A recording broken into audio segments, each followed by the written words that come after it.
মহিলারা এই চারটি স্থানে বিসমিল্লাহ পড়তে ভুলে গেলে তাদের কপালে নিশ্চিত খারাপ কিছু চলে আসবে। মনে রাখবেন, বিসমিল্লাহ পড়া কিন্তু এমনি বরকতময়, কিন্তু মা বোনরা বিশেষত যদি চারটি স্থানে তারা বিসমিল্লাহ পড়তে ভুলে যায়, 100% শিওর থাকতে পারেন তাদের কপালে কোনো না কোনো খারাপ জিনিস চলে আসবেই আসবে।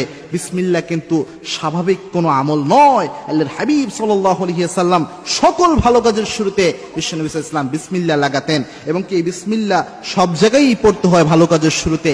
তবে চারটি এমন কাজ রয়েছে যে চারটি কাজের শুরুতে অবশ্যই অবশ্যই বিসমিল্লাহ পড়া উচিত। তার মধ্যে এক নাম্বার হচ্ছে বাথরুমের যে আমরা দোয়া পড়ি, বাথরুমে প্রবেশের যে দোয়াটা পড়ি, এই দোয়াটা পড়ার পূর্বে যদি আপনি বিসমিল্লাহ লাগান, বিশেষ করে মা বোনরা যেহেতু বেশি জিনের মাধ্যমে প্রভাবিত হয়ে থাকে, দুষ্ট জিনের মাধ্যমে, ব্ল্যাক ম্যাজিকের মাধ্যমে যেহেতু তারা প্রভাবিত হয়ে থাকে, মা বোনরা এই আমলগুলো অবশ্যই করা উচিত। এক নাম্বার হচ্ছে বাথরুমে যে দোয়া পড়ে, বাথরুমে যে প্রবেশ করে, বাথরুমে প্রবেশের দোয়ার শুরুতে বিসমিল্লাহ লাগানো। তিরমিজিতে হাদিস এসেছে, তিরমিজি শরীফের 606 নাম্বার হাদিস। আল্লাহর হাবিব সাল্লাল্লাহু আলাইহি ওয়াসাল্লাম জানিয়েছেন, সাতরু মা বাইনা আইনুল জিন্নি ওয়া আওরাতি বানি আদম, বনি আদম এবং দুষ্ট জিনের মধ্যে যে জিনিসটা পর্দা সৃষ্টি করে দেয় সেটা হচ্ছে বিসমিল্লাহ। অর্থাৎ বান্দা যখন বিসমিল্লাহ পড়ে, বিসমিল্লাহর পরে এরপরে যখন বাথরুমে প্রবেশের দোয়া পড়ে, তখন ওই বান্দার মধ্যে এবং দুষ্ট জিনের মধ্যে আল্লাহ রাব্বুল আলামিন একটা পর্দা সৃষ্টি করে দেয়। দুষ্ট জিন ওই বান্দাকে দেখতেই পারে না, ওই বান্দার ক্ষতি করবে তো বহু দূরের কথা, দেখতেই পারে না ক্ষতি করবে কিভাবে। সুতরাং এই বিসমিল্লাহর আমল এই জায়গায় আমার মা বোনদের অবশ্যই করা উচিত। দুই নাম্বার হচ্ছে ওযুর শুরুতে অবশ্যই বিসমিল্লাহ পড়া উচিত। আবু দাউদ শরীফে হাদিস এসেছে, আবু দাউদ শরীফের 101 নাম্বার হাদিস এটা। আল্লাহর হাবিব সাল্লাল্লাহু আলাইহি ওয়াসাল্লাম জানিয়েছেন, লা উযু লিমান লাম ইয়াজকুর ইসমাল্লাহু তাআলা, ওই ব্যক্তির ওযু আল্লাহ রাব্বুল আলামিনের দরবারে গ্রান্টেড হবে না যে ব্যক্তি ওযুর শুরুতে বিসমিল্লাহ পড়ল না।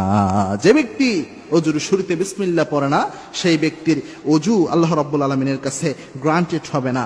তবে এই হাদিস নিয়ে অনেক অ্যানালাইসিস হয়েছে, মুহাদ্দিসিন ইকরাম ব্যাখ্যা করেছেন, যেখানে ওযু গ্রান্টেড হবে না বলতে বুঝিয়েছে যে ওযুর যে একটা ফজিলত রয়েছে সেটা থেকে বান্দা বঞ্চিত হবে। তবে এই ওযুর মাধ্যমেও যদি নামাজ পড়ে, বিসমিল্লাহ ছাড়া কেউ যদি ওযু করে, ওই ওযুর মাধ্যমে যদি কেউ নামাজ পড়ে তার নামাজ হয়ে যাবে। তবে ওযুর যে একটা মহান ফজিলত রয়েছে, যে ওযুর মাধ্যমে আল্লাহর হাবিব জানিয়েছেন, ওযুর পানি যখন বান্দার হাত বেয়ে ঝরে পড়ে, ওযুর পানি শুধু ঝরে পড়ে না, ওই পানির সাথে বান্দার গুনাহগুলো আল্লাহ রাব্বুল আলামিন ঝরিয়ে দেয়। এরকম ফজিলতগুলো থেকে বান্দা বঞ্চিত হবে, ওযুর বরকত থেকে বান্দা বঞ্চিত হবে, কিন্তু ওযুর মাধ্যমে নামাজ পড়লে নামাজ হয়ে যাবে।